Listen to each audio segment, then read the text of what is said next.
ஓம் முருகா போற்றி, கந்தா போற்றி, கடம்பா போற்றி, கதிர்வேளா போற்றி, அறுபடை வீடு கொண்ட முருகப்பெருமானே போற்றி போற்றி. என் செல்லமே, என் செல்ல குழந்தைகளே, இன்று சஷ்டியில் இதை கேட்டு முடித்த 1 மணி நேரத்தில் உன்னை தேடி நல்லதொரு செய்தி வரும் என்று நான் காலையிலேயே உன்னிடத்தில் கூறிவிட்டேன். ஆம் செல்லமே, இன்று இரவு தூங்கும் முன் இந்த மந்திரத்தை 6 முறை சொல். உனக்கான நாளை நல்லதொரு திடீர் திருப்பம் கிடைக்கும். என் செல்லமே, இன்றைய பொழுது உனக்கு நல்ல பொழுதாக போய்விட்டது. அதே மாதிரி நாளைய பொழுது உனக்கு நல்ல பொழுதாக விடியும்படி இந்த முருகப்பெருமான் நல்லதொரு ஆசீர்வாதத்தை உனக்கு வழங்குகிறேன். நான் சொல்வதை சற்று கவனமாக கேள் என் செல்லமே. முருகா சரணம் என்று பதிவிடு. நிச்சயமாக உனக்கானதை இந்த முருகப்பெருமான் உன் இல்லத்திற்கு கொண்டு வந்து சேர்த்து விடுவேன்.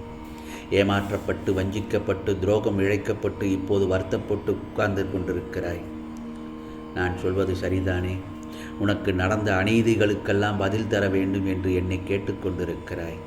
அதுவும் சரிதானே? எனக்கு தீங்கு இழைத்தவர்களுக்கு என்ன தண்டனை முருகா என்று என்ன தண்டனை கொடுக்கப் போகிறாய் என்று என்னை கேட்டுக்கொண்டும் இருக்கிறாய். இப்போதெல்லாம் நீ அதிகமாக புலம்ப ஆரம்பித்து விட்டாய். நல்லா கவனமாக கேட்டுக்கோ நான் சொல்வதை. உனக்கு எந்த அளவிற்கு உன் மீது நம்பிக்கை இருக்கிறதோ அந்த அளவிற்கு தான் உனக்கு கிடைக்கின்ற பலனும் இருக்கும் என்பதை நினைவில் வைத்துக்கொள். செய்த புண்ணிய பாவத்திற்கு ஏற்ப கர்மாவை அனுபவிக்கின்றாய். உன் பாவக்கணக்கையும் கர்ம வினைகளையும் விரைந்து தீர்க்கவே உன்னை விட அதிக அளவு போராடி கொண்டிருக்கிறேன். இந்த சூழ்நிலையில் உன்னுடைய ஒத்துழைப்பு தேவை. எதுவும் செய்ய தேவையில்லை. உன் மனதை மட்டும் அமைதியாக வைத்துக்கொள். ஆம் செல்லமே, ஓம் முருகா சரணம் என்று மனதார என்னை நினைத்து கொண்டே இருந்தால் நிச்சயமாக உனக்கானதை நிச்சயமாக இந்த முருகப்பெருமான் நடத்தி காண்பிப்பேன். கவலைப்படாதே. கஷ்டங்கள் என்பது எல்லோருக்கும் வருவது தானே. அந்த பிடியிலிருந்து யாரும் தப்புவதில்லை. தெரிந்தும் உணராமல் இருக்கிறாய். மற்றவர்களுக்கு கஷ்டம் என்றால் முன்னால் ஓடிப்போய் ஆறுதல் சொல்வாய். அதே இப்பொழுது உனக்கு கஷ்டம் என்ற நிலை வந்ததும் ஏதேதோ நினைத்து கொண்டு வாழ்வில் பிடிப்பில்லாமல் இருக்கிறாய். ஏன் செல்லமே? பிறந்தது முதல் தொல்லைகளுடனும் கஷ்டங்களுடனும் வாழ்கிறேனே முருகா, என்னை மீட்க யாருமே இல்லை என்று புலம்புகிறாய். உனது மனம் எப்போது நான் சொல்வதை கேட்டு அப்போதிலிருந்து நீ விடுதலையின் படியில் காலை வைத்து விட்டாய் என்பதை நம்பு. இதுவரை இப்படி எதுவும் கண்களில் படவில்லையே, நான் கேட்கவில்லையே. இப்போது இந்த செய்தி உன் மனதில் நிற்கிறதே. ஏதோ ஒரு நம்பிக்கையுடன் தானே இந்த செய்தியை நீ கேட்க ஆரம்பித்தாய். ஏதோ ஒரு நேர்மறை எண்ணங்கள் தானே இந்த செய்தியை நீ பார்க்க தூண்டியது. உனக்கான இந்த நல்ல நேரம்தானே எனது இந்த சத்திய வாக்கு உன்னிடத்தில் வந்து சேர்ந்தது. எனவே இந்த முருகப்பெருமானை புரிந்துகொள். உன்னை நோக்கி நேர்மறை அலைகள் வந்துவிட்டது. நல்ல நேரம் உன் வாழ்வில் துவங்கியும் விட்டது. என் அருகே நீ இருப்பதை மெல்ல மெல்ல உணர்வாய் என் செல்லமே. அனைத்து பிடியிலிருந்தும் உனக்கு விடுதலையாகிவிட்டது என்பதே முதல் நல்ல செய்தி. அனைவர் மீதும் கருணை கொண்ட நான் உன்னையும் பாதுகாப்பேன். நீ பிரச்சனைகள், தடைகள் என்னும் கடலில் மூழ்கி இருக்கலாம். துக்கமும் வேதனையுமாய் படுகொலியில் அமிழ்ந்தும் இருக்கலாம்.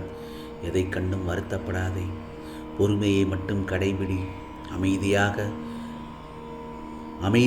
மட்டுமே இரு.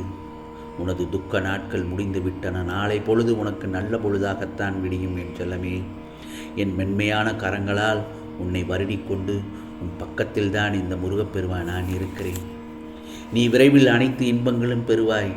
உன் வேண்டுதல்கள் கேட்கப்பட்டு விட்டது. அதை நிச்சயமாக நிறைவேற்றியே தீரும். நிச்சயமாக நிறைவேற்றி தீருவேன் என்பதுதான் 2வது நல்ல செய்தி. என்னுடைய கண்கள் எப்போதும் உன்னைத்தான் பார்த்து கொண்டிருக்கிறது. உன் மகிழ்ச்சியான முகத்தை பார்க்கவே நானும் ஆவலோடு இருக்கிறேன். அந்த மகிழ்ச்சியையும் உன்னிடம் சேர்க்கவே நான் பாடுபட்டு கொண்டிருக்கிறேன்.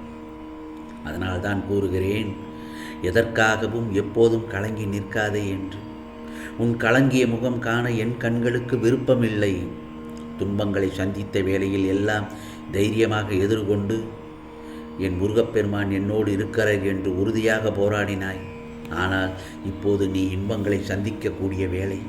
அது தெரியாமல் கலங்கிக் கொண்டும் கவலைப்பட்டு கொண்டும் இருக்கிறாய். உன் கஷ்டகாலங்கள் எல்லாம் இதோ முடிவுக்கு வரப்போகிறது. உனக்கான பாக்கியமான காலம் நெருங்கி வந்துவிட்டது. இரவுக்கு பின்னால் எப்படி பகல் வருகிறதோ, குளிருக்கு பின்னாடி எப்படி வெயில் வருகிறதோ, அதே போலத்தான் உன் துன்பத்திற்கு பின்னால் இன்பமான காலமும் வரப்போவது உறுதி உறுதி உறுதி என் செல்லமே. ஆம், நாளைய பொழுது உனக்கான பொழுதாகத்தான் விடியப் போகிறது. உனக்கானது நல்லது என் ஆசீர்வாதத்தோடு கூடிய சீக்கிரமாக நடக்கும். உனக்குள்ளே நான் இருக்கிறேன் அல்லவா? உனக்கான சந்தோஷத்தை பெற்றுக்கொள்ள நீ தயாராக இரு என் செல்லப்பிள்ளை. நீ இரவு தூங்கி பல நாட்களாகிவிட்டது. நல்லது ஒரு தூக்கம் இல்லை என்றால் ஒரு மனிதனுக்கு தேவையில்லாத சிந்தனைகளும் எதிர்மறைகளும் மனதில் தோன்றத்தான் செய்யும். நல்லதொரு அமைதியான தூக்கம் வேணும் முதலில். ஆகவே இன்று நான் சொல்லும் இந்த மந்திரத்தை கேட்டுவிட்டு ஒரு 6 முறை சொல், அல்லது உனக்கு தூக்கம் வரும் வரை இந்த மந்திரத்தை சொல்லிக்கொண்டே தூங்கு. நிச்சயமாக நல்லதொரு தூக்கத்தை இந்த முருகப்பெருமான் உனக்கு நான் கொடுப்பேன். இன்பமயமான வாழ்வை நொடிப்பொழுதில் உனக்கு அடையச் செய்வேன். கூடிய விரைவில் எல்லாம் நல்லதாகத்தான் நடக்கப் போகிறது. வரும் நாட்களில் நம்பிக்கையை மட்டும் தளர விட்டு விடாதே. ஆகவே நான் சொல்வது உண்மையானதுதான். உன் கண்ணீர் என் பாதங்களை நனைத்து விட்டது. உன் ஆழமான அழுத்தமான உன்னுடைய பொறுமை நல்லதொரு விதமாக எல்லாம் நல்லதாகத்தான் நடக்கும். கவலைப்படாதே. நல்லா வாழ்ந்தவங்க கெட்டுப்போனதும் இல்லை. எது வரைக்கும் போகிறதோ போகட்டும். எனக்கு என் முருகப்பெருமான் துணையாக இருப்பார். எனக்கானதை நல்லதை நிச்சயமாக நடத்தி கொடுப்பார் என்று நீ நம்பிக்கையோடு இருக்கிறாய் அல்லவா? அது போதும் என் செல்லமே. மனம் மட்டும் தளர்ந்து விடாதே. எல்லாமே ஒரு முடிவுக்கு வரத்தான் போகிறது. நீ கடந்து வந்த பாதையை கஷ்டமான பாதையாகவே யோசித்து யோசித்து உன் மனதையும் உடம்பையும் கெடுத்து கொள்ளாதே. உன் கைகள் ஓங்கி இருந்த சமயத்தில் உன்னை நன்றாக பயன்படுத்தி கொண்டு ஓங்கிய உன் கைகள் இறங்கியதும் உன்னை உதாசீனப்படுத்தி ஒதுக்கி தள்ளியவர்களை பற்றி நீ யோசிக்கவே கூடாது. இது காலத்தின் கட்டாயம்தான். எல்லோர் மீதும் அன்பாக இருப்பதே சில சமயங்கள் சோதனையாக வந்துவிடுகிறது. யாராவது ஒருவர் கொஞ்சம் அன்பாக பேசினாலே அவர்களுக்காக எல்லாவற்றையும் கொடுக்க நினைக்கின்ற உன் மனசுதான் அதற்கு காரணம். அது பின்னாளில் உன்னை கஷ்டப்படுத்துங்கிறதை இப்போ நீ புரிந்து கொண்டாய் அல்லவா? ஆகவே இனி நீ எதை நினைத்தும் கவலைப்படாதே. நான் சொல்லும் மந்திரத்தை இன்று இரவு தூங்கும் முன் ஒரு 6 முறை சொல். இலகுவான மந்திரம்தான். ஓம் முருகா போற்றி, கந்தா போற்றி, கடம்பா போற்றி, கதிர்வேளா போற்றி, அறுவடை வீடு கொண்ட முருகப்பெருமானை போற்றி போற்றி போற்றி என்று சொல்லிக்கொண்டு தூங்கு என் செல்லமே. நாளை நல்லதொரு திடீர் திருப்பம் கிடைக்கும். இரட்டிப்பான மகிழ்ச்சி உன்னை வந்து சேரும். பெற்றுக்கொள்ள தயாராக இரு. இது சாயப்பாவின் சத்திய வாக்கு. உனக்கானதெல்லாம் நிச்சயமாக நல்லது நடக்கும். நல்லது மட்டுமே நடக்கும். அதுவும் நன்மையாகவே இருக்கும். ஓம் முருகா சரணம். ஓம் முருகா சரணம். ஓம் முருகா சரணம்.